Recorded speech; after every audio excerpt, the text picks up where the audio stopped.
नमस्कार, स्वागत है आपका सिटी पोस्ट लाइव में। मैं हूं मुस्कान। बिहार की राजनीति इन दिनों एक नया मोड़ पर खड़ी है।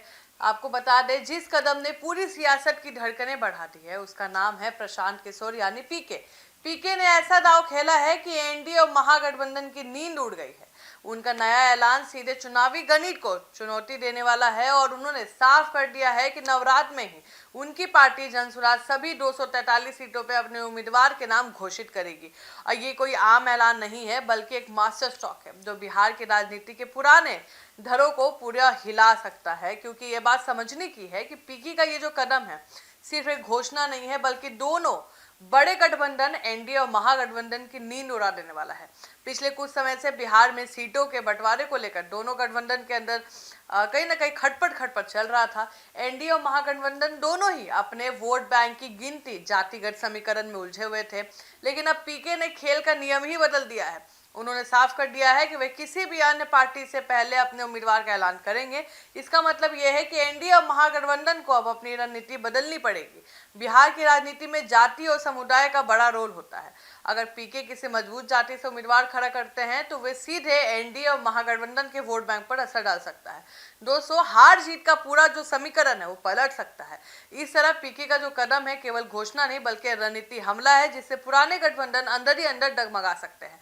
पीके लगातार कहते रहे हैं कि बिहार की जो राजनीति है अब सिर्फ 1200 परिवारों के कब्जे में है।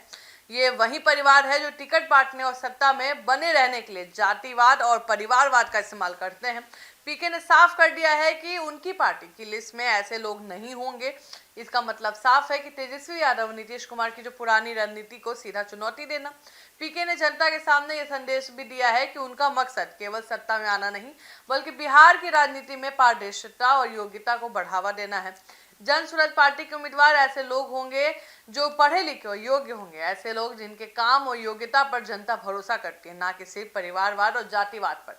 लेकिन जाति का भी विशेष ध्यान रखेंगे। प्रशांत किशोर इससे अलग नहीं है कि उनको पता है कि बिहार में जातीय के नाम पे वोट मिलेगा। अब बिहार की जनता के लिए एक नया विकल्प है, पुरानी पार्टी या नई पार्टी, ऐसा करके देख सकते हैं। पीके का ये जो कदम है सीधे जनता को ये बताता है कि बिहार की राजनीति में बदलाव की हवा है।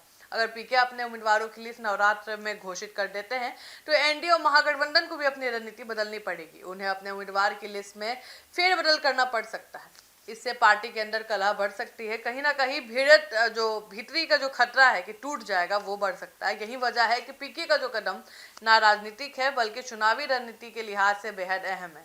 अब सेंधमारी की तैयारी भी पीके ने बड़ी समझदारी से कर दी है। उनके उम्मीदवार सीधे एनडीए और महागठबंधन के वोट बैंक में सेध लगा सकते हैं, खासकर उन सीटों पर जहां जाति, समुदाय और निर्णायक हो सकते हैं।